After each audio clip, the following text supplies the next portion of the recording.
សួស្តីអ្នកនរគ្នាថ្ងៃនេះយើងបន្តពីមេរៀនមុនថ្ងៃនេះយើងរៀនទៅនឹង CSS form CSS form យើងបានរៀនហើយទៅនឹង form input កាលពី HTML តែលើកនេះយើងបន្ថែមទៅនឹង CSS នៅក្នុងហ្នឹងអញ្ចឹងដោយសារតែយើងបានសិក្សាពី HTML form ហើយអញ្ចឹងយើងនឹងទឹកស្ដីតិចទៅដល់ទៀតយើងនឹងចូលទៅ write code ថែម CSS ជាមួយនឹង form input របស់យើងអញ្ចឹង the HTML segmented and accessible អញ្ចឹងនៅក្នុង HTML រៀនវាទៅចំនួនមួយចំនួនទៅទៅនឹង ID relationship ជាមួយនឹង property ហ្នឹងហើយយើងរៀន input type គឺ input type គឺមាន email ហើយ text ហើយយើងប្រើវាដើម្បីដាក់ជា type input យើងរៀន HTML ហើយចំពោះ CS កន្លែងនេះគឺតកតងទៅនឹង CS modern scalable ដែលហ្នឹងក្នុង CSS ច្រឡំដាក់ HTML ទៅនឹង CS ជាងយើងតកតងទៅ modern ហើយ scalable ជាង CS demonstrate flexbox for layout ចឹងយើងរៀន flexbox ហើយកាលពីវីដេអូមុនចាំនឹង flexbox property ជាងអាចមើលបន្ថែមទៀតដោយសារតែ flexbox ហ្នឹងវាមានច្រើនប្រភេទនៅក្នុងហ្នឹងអញ្ចឹងវាបន្តហើយយើងមាន custom property ក្នុង variable សម្រាប់ sim measurement មាន pseudo class មួយចំនួនជា focus hover invalid សម្រាប់ interact ទៅលើinteractive feedback នេះថាយើងអាចដាក់ mouse ពីលើទៅយើង hover ទៅចេញអក្សរអីទៅក្នុង focus ទៅលើ box យ៉ាងម៉េច invalid ទៅចេញ message យ៉ាងម៉េចទៅក្នុង input box form របស់យើងអញ្ចឹងជាឧទាហរណ៍ code អ្នកនរគ្នាបើកបច្ចេកយើងកាលពីមុនមកហើយកាលពីមុនយើងមាន HTML input មួយចំនួនកៀងយើងមាន HTML គឺ form នេះ form យើងមាន action ទៅកាន់ PHP page តែឥឡូវខ្ញុំទៅសេ HTML form ហ្នឹងមិនតែខ្ញុំសេ form មួយទៀតដែលយើងបរៀននឹង standard ដើម្បីអាចឲ្យអ្នកទាំងអស់គ្នាសិក្សាបានទៅវាល្អឥឡូវយើងចូលមក Chrome browser ហើយយើងមើលទៅកាន់ document HTML ដែលយើងបានសរសេរកាលពីលើកមុនអញ្ចឹងកាលពីយើងរៀន HTML គឺយើងបានសិក្សាពី HTML form ដែល HTML form ហ្នឹងគឺយើងរៀន HTML សុទ្ធតែក្នុង input first name and last name ដែល submit ទៅយើង action ទៅកាន់PHP so ក្នុងវីដេអូនេះអ្នកនរគ្នានឹងសិក្សាពី HTML ជាមួយនឹង CSS ជាងដូចគ្នានឹងយើងបង្កើត form HTML មួយមកតែយើងបិទ CSS ហ្នឹងអ្នកនរគ្នាសរសេរ HTML ស៊ូមើលវាវែងអញ្ចឹងស៊ីនរៀងធំយើងមើលមកគឺច្បាស់តែមកអញ្ចឹងយើងបង្កើត form នៅក្នុងនេះយើងបាយពាក្យថា form ហើយមាន class យើង dot មក class registration form registration form អញ្ចឹងក៏ពិត class ទៅដាក់មុនអញ្ចឹង action ទៅកាន់ submit នេះខ្ញុំយើងរៀនជា app តទៀតយើង head ត submit តែយើងអ្វីយើងរៀននៅពេលនេះគឺតកតងទៅនឹងCS គឺសំខាន់សម្រាប់ក្នុងការឲ្យ form នោះវាស្អាតជាងអាចtab ក៏បានដែរបើមិនយើងរៀនដូចមុនវាមាន label មាន text អីយើងរៀននៅក្នុងវីដេអូ HTML តែក្នុងនេះយើងរៀនទៅដល់ method យើង handle method វាយើងយក method ផុសសិនមកដល់មកទៀតយើងនឹងសិក្សាពី method ហ្នឹងថា method ផុសជាអីដែរដូចប្រាប់យើងរៀនទៅតាមហ្នឹង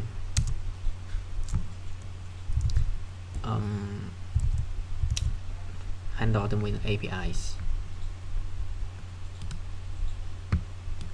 នេះខ្ញុំមិនសរសេរតាមនឹងទេ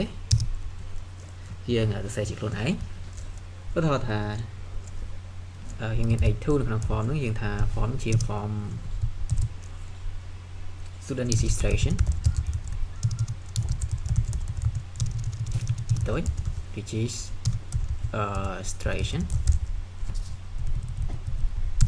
ហើយមកយើងដើមបន្ទាត់វិញមកអញ្ចឹង deal នេះយើងខ្លះ form group យើងសេ style ដូច bootstrap bootstrap គឺមានចាំតែយើងអត់សេ bootstrap យើងសេ CSS ស្បី handle បើយើង bootstrap យើងដូចជាហាមប្រើយើងអត់ដឹងថាយើងសេ CSS customize ខ្លួនឯងមិនទេអញ្ចឹងយើងដាក់ form ORM form group តទៅទៀតយើងដាក់ label នេះមក label label វាមាន for ឯងអញ្ចឹង label ហ្នឹងគឺ full name គឺដាក់ទៅ full name ហើយជា input type ជា text full name ហើយយើងមាន keyword មួយចំនួនយើងទៅរៀនដូចជា require មានថាយើងត្រូវតែបំពេញជា input action របស់ HTML តែម្ដងជាយើង handle នៅក្នុងហ្នឹងគឺ require មានតែ field ត្រូវតែ input ជាមែនតើគេមិនប្រើដាក់ require យ៉ាងទេគេទៅ handle នៅលើ TypeScript ឬ JavaScript អញ្ចឹងក៏ទៅ placeholder for exampleចុច slash មក John នេះ or your name what is an h n គឺថាឈ្មោះ John នេះទៅ John h n n a ជាឧទាហរណ៍ full name John Do ជាឧទាហរណ៍ពាក្យហ្នឹងហើយមួយទៀតយើងមាន form group មួយទៀត deal.form group នេះស្អីចឹងមកលឿនបាច់ដាក់ទៅវា enter ចេញខ្លះហើយខាង VS Code អញ្ចឹង label ជា emailថែមមកវាសារតែវាដូចហើយអញ្ចឹងជាឧទាហរណ៍ email បន្តថា student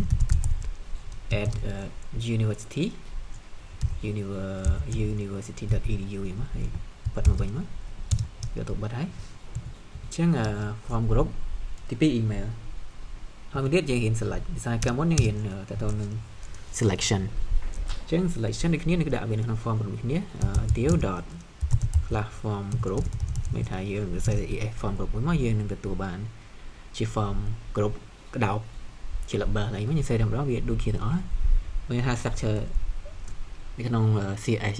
យើងសេ HTML អញ្ចឹងវា structure យ៉ាងមក CSS វាស្រួលយើងសេតែម្ដងទៅវាលឿនអញ្ចឹងនៅក្នុង form group ហ្នឹងយើងប្រើជា major បើថាយើងមាន label វាចេះយើងដឹងវាថាអត់ដឹងថាយើងសេអីទេអញ្ចឹងsuggest ដល់តែយើង label នេះ for សម្រាប់ major ហើយយើងមាន major អីគេយើងដាក់ថា major input text major ប្រហែលដល់ conversion ចេះបងហ៎ជា input text ទេយើងមិនដាក់ form group major យើងមាន input ហ្នឹងទេដល់ថាយើងចង់ select យើងប្រើ form select របស់ HTML នេះគេ select major វាមាន option នៅក្នុងហ្នឹងវាមានអញ្ចឹង ID និង name ហ្នឹងមាននឹងដឹងទៅមុខទៀតថាដើម្បីអ្វីអញ្ចឹងបើយើង handle សម្រាប់ប្រើនៅ JavaScript គឺយើង .id មកយើង handle a major ណាអញ្ចឹង major មាន select option ដូចជា select major ហ្នឹងមកវា computer science business engineering art just simple យើងអាចថែមមកបាច់ខ្សែប៉ុណ្ណឹងអញ្ចឹងគឺ structure នៃ action គឺមាន select option business engineer art ហើយមួយទៀតគឺយើងcheckbox គាត់ថាគេបំពេញ form គេ agree អញ្ចឹងដល់គេ add ស្អីណា input type ក៏ add ជាណាទេក៏បានដែរអញ្ចឹងតែសំខាន់ខ្ញុំអត់ផ្សេងច្រើនហ្នឹងពីទៀតគឺ deal. form group តា còn ta em time cs ở mới tiết dot checks block group giờ ta việc sẵn check block group record của ta chẳng vì dư đó nó viên trên chẳng viên ở đang thay viên đang agreement tầm đó chứng for term agreement ở đâu ta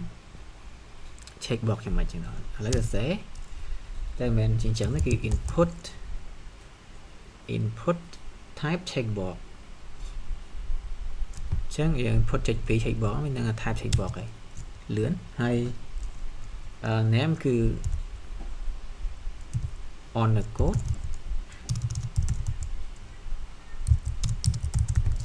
ID được kia on the code phía require the check hay là bell bao nhiêu cứ on the code được kia nói đã thà I agree to the on the code the academic on the code academic on the code tầm đó dùng mình button kada button submit chemian button submit HP mà đang submit này viên chỉ type submit này rồi ở class register hình thể mà những đặt class không nằm bày chỉ sẽ CS là không nắng nằm bày ở vị trí như điểm tăng button hết submit BTN style BTN button buttons ở giờ ở cell má giờ refresh là Chrome nè ta về trình nhận mình vì mối sao dưới chứ bây giờ mình sẽ apply đến cái việc trình business lấy dương cho đam CSS tapi dương mang say thì mà hỏi dương define primary colorឲ្យវាជា color ពណ៌ទ្រុងជ្រូកជា head color ហ្នឹងពណ៌ Q មាន background color head color border color focus ring ហើយនឹង error color ជាងនេះថាខ្ញុំបង្កើត form មួយឈ្មោះថា register form ដូច្នេះហើយយើងត្រូវមាន CS មួយទៀតដែលដាក់ថា register form ដើម្បីកដោប container ទាំងមូលប៉ុន្តែនៅក្នុងហ្នឹងវាមាន HP អីទៀតអញ្ចឹងដោយសារតែយើងអត់ CS យើងអាចដាក់ HP ពីក្នុងនេះបានទេបើយើងដាក់ HP ចេះវាចូល SCS ណាអញ្ចឹងនៅក្នុង CS គឺយើងដាក់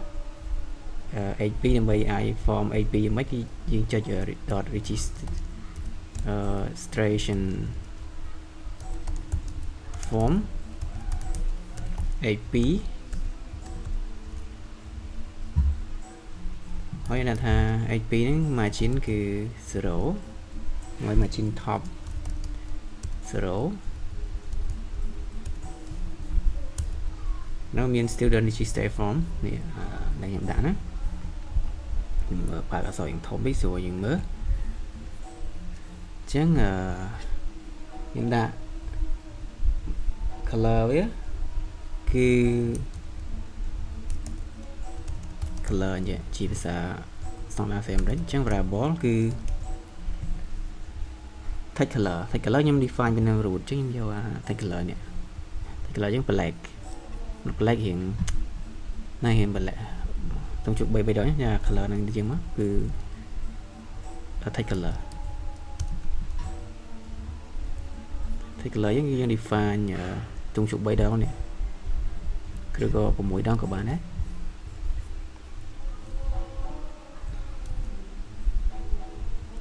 ទៀតយើងមាន deal form group អញ្ចឹងយើង say form group មួយទៀតអញ្ចឹង dot form group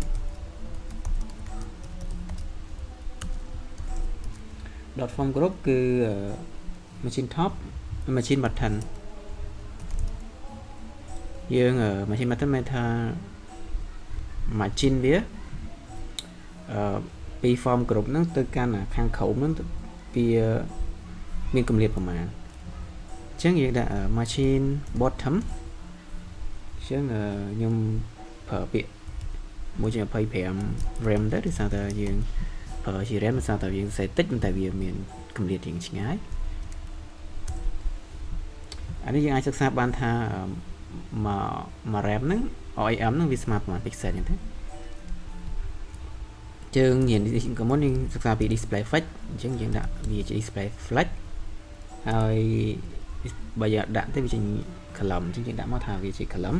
stack លើគ្នាមែនតែយើង stack label above the input ខ្ញុំcommentថា stack label and input vertically ឬក៏ above the input អាមែនថា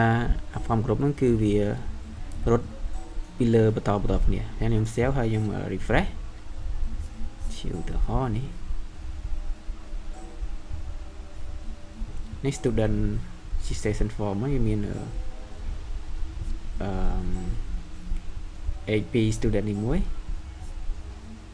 នេះ form integer ហើយវាមាន form group វាមាន full name អញ្ចឹងយើងដឹងថា form group មាន stake តគ្នាចឹងហើយអញ្ចឹងវាមានវាបន្តអញ្ចឹងណាវាជា save flash column វាតន់ចេញអីទេវាជាយើងតន់ save អស់អញ្ចឹងយើងមាន label អញ្ចឹងតែ label នេះ label យើងនឹងយើង save តទៅមក label យ៉ាងម៉េចជាង dot form group នៅក្នុង form group មាន label ជាងដាក់ form group យើងសេចឹងមកហើយដក clear មក label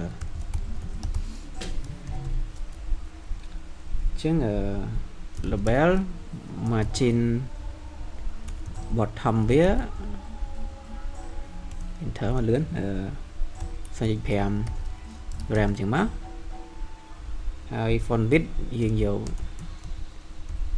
វាទៅចេះ600ប៉ុន្តែខ្ញុំមកចាំបាន600ខ្ញុំចាំបាន500តាម500 font width វាកម្រាស់ font យើងដឹងដូចក្នុងWord និយាយថា font width អាទៅ bold color អញ្ចឹងបើវាកម្រាស់ដុតប៉ុណ្ណាអញ្ចឹង color គឺយើង define variable ក្នុង variable យើងសេអញ្ចឹងមានថាយើងចង់ដាក់color យើងដូរពណ៌យើងគ្រាន់តែយើងដូរcolor text color យើងដាក់នឹងមកយើងដូរតែមួយមិនចាំដូរច្រើនដងអញ្ចឹងឃើញយើងសេណា color ច្រើនដងអញ្ចឹងបើយើងធ្វើសរសេរអញ្ចឹងមានតែខ្ញុំ define ហើយខ្ញុំចង់ដូរ color ថ្ងៃក្រោយខ្ញុំចង់ដូរទៅក្រហមវិញអញ្ចឹងខ្ញុំដូរតាកន្លែងនេះមកវានឹងដូរពណ៌ color ឃើញមួយទៀតជាង label ខ្ញុំគឺប៉ុណ្ណឹងអញ្ចឹងយើងអាច save យើង fresh មើលថា font width 500 label ត្រូវអត់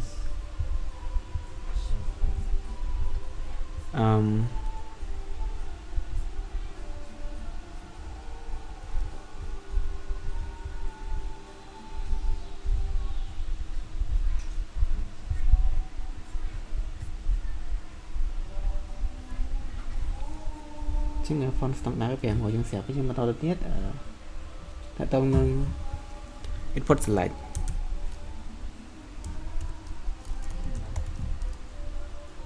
input យើងដាក់ type អញ្ចឹង type វាមានច្រើនអញ្ចឹងដែលខ្ញុំសរសេរនេះគឺ type វា email អីវាបាច់ទៅវាមាន type select type touch ហើយនឹង type email នេះ type មាន repeat upload type email ហើយនឹង type touch អញ្ចឹងខ្ញុំសរសេរមកជា string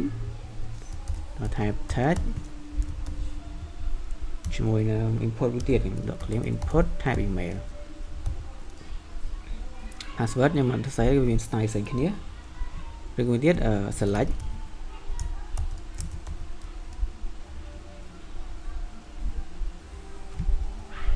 ដល់ខ្ញុំយក suggestion នេះ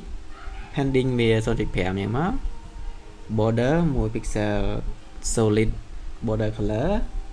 border radius 4 pixel font size យកមួយ RAM ហើយ transition យក border នេះមកឲ្យ 0.3 inch ឬក៏យកដាក់ box shadow ហើយយើងថែមទៅមកយើងថា0.3 inch ហើយយើងថែមយើងដាក់ថាវាជា box shadow អញ្ចឹងទៅ បក shadow យើងទៅ 0.3 each ចឹងណាហ៎បក shadow ថែមចឹងយើងមើលទៅវាមាន animation ចឹង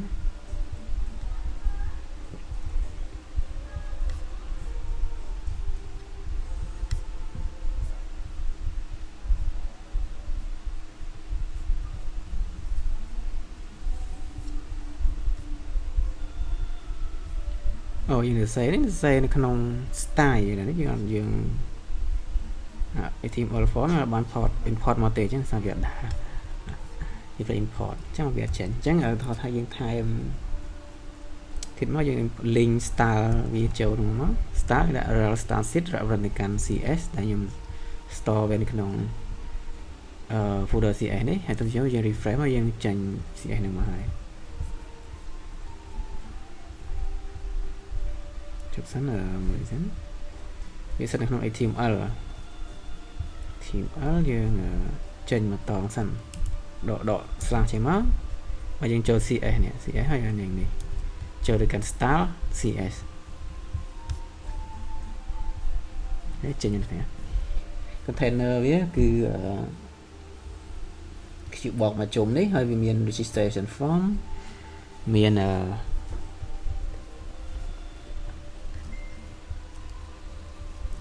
នេះ form select យើងដាក់មិញណា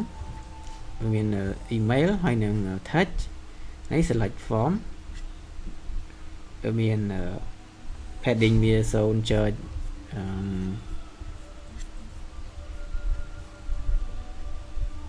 padding 0.5 padding មានន័យថា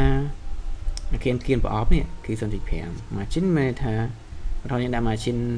1.5 RAM ចឹងហ៎margin នៃ form group នេះ 1.25 RAM មានថាពី form group មួយនេះគឺ 1.25 នេះរហូតណាខ្ញុំមកខ្ញុំមើលដាក់ពីលើណាខ្ញុំព្រាធំជាងអញ្ចឹងវាពី form group នេះមកខាងក្រោមនេះគឺវាគេហៅថា margin នេះ padding មានថាខាងក្នុងប្រអប់ជុំវិញនេះខាងហ្នឹងហៅ padding ខ្ញុំមានត្រួសតិចហើយតមកទៀតយើងមាន cs អីទៀត check box មក check box ទៀតអញ្ចឹងមុនដល់ check box ខ្ញុំដាក់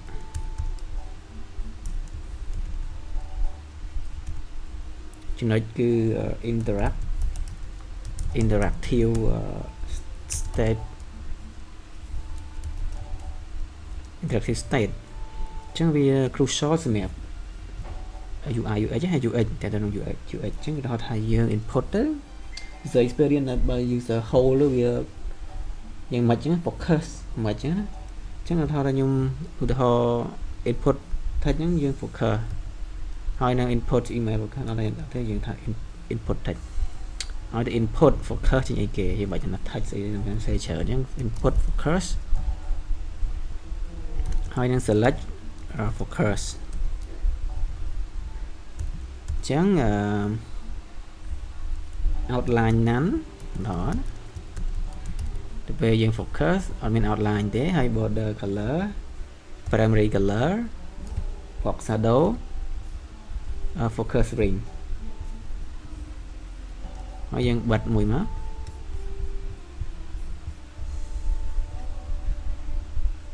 ចឹងបើសិនជាឥឡូវខ្ញុំ save មួយហើយ refresh មកថាវាចេញមិនអញ្ចឹងយើងដាក់ focus ដល់យើងបើសិនជា focus វានឹងចេញដូចនេះ box shadow outline none ខ្ញុំ focus វិញ select ហ្នឹង focus នេះមាន box shadow មាន outline មាន border color វា change border color ជា primary color ពណ៌ Q ស្គាល់ទៅមកស្មើក្លោងវិញអញ្ចឹងទៅមកទៀតនេះគេហៅថា visual Q for require field that are left empty or invalid ជាឧទាហរណ៍ថាបើយើងថែទៅវាខុសអញ្ចឹងអានេះក៏ចេះមិនដឹងថា input invalid ចេញអីអញ្ចឹងឧទាហរណ៍ថា input អត់ valid មក input ខុសយើងត្រូវធ្វើមិនអញ្ចឹង input not at a placeholder check placeholder zone បើតែនេះយើងអាច detect ចំណងជាមួយ JavaScript ថែមទៀតណា handle វាដើម្បីដឹងថាវា input យើងបោះមកជា CSS គឺយើងគេសេដូចនេះ input invalid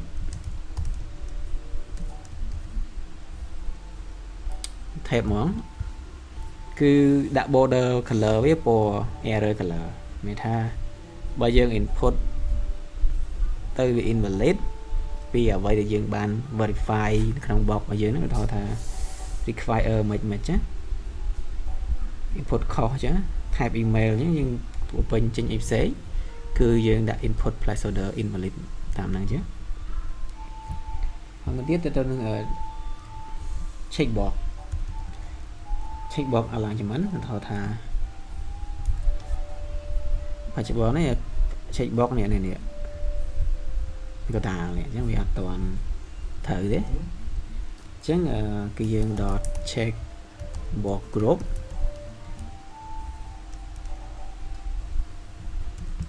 ហើយ display flag មិនមែនគឺ flag direction row យើងដាក់ display flag direction row ក៏បានដែរហើយ align item centers gap 0.5 mm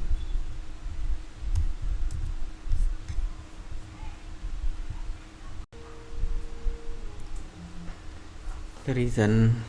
ជា head poll ដែលវាមិនដែរសារយើងភ្លេចដាក់ select មួយតែមកឃើញអញ្ចឹង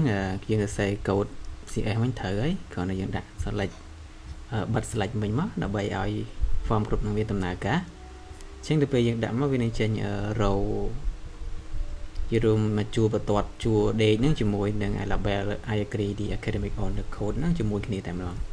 ជាឧទាហរណ៍យើងអាចមើលទៅលើ container ទាំងមូលវានឹងចេញ form group ហើយ check box group ហ្នឹងឯងចឹងអ្នកនរគ្នានឹងឃើញថាវាមាន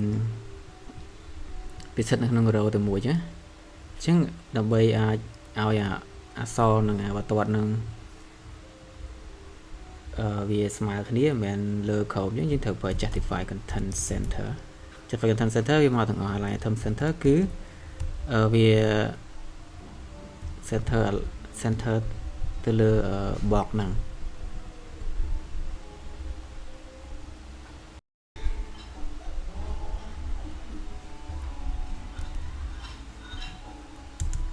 មួយទៀតគឺនៅ submit button អញ្ចឹង submit យើងសេ submit btn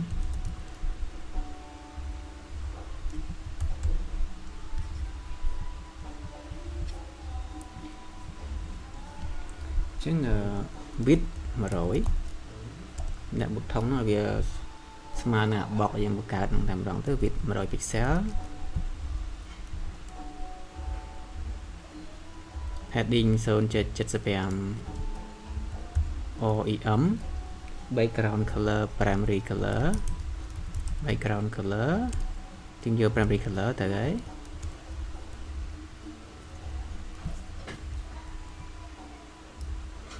color white border none border radius 4 pixel ហើយ font size cursor pointer យ៉ាងមកហើយ font size គឺ yeah 1 OEM ហើយ transition ឲ្យវាមាន animation ណា animation ហើយចលនាអញ្ចឹងគេប្រើ transition background color 0.3 is អត់នេះ transition សាជាអត់ហ៊ានជាងហ៊ានត្មងចឹងតែប៉ុន្តែ is នេះគឺវាមាន is in is out ចឹងមានថាវាផ្លុបផ្លាត់លឿនចឹងអញ្ចឹងគេអាច refresh មកឃើញ button color ពេញbox របស់យើងតែម្ដងហើយសូមហ្នឹងគឺ pending ដែលយើងដាក់ហ្នឹងវា hover វា cursor pointer វានៅដៃនេះណា cursor pointer ពេលយើងចុច submit វានឹង require field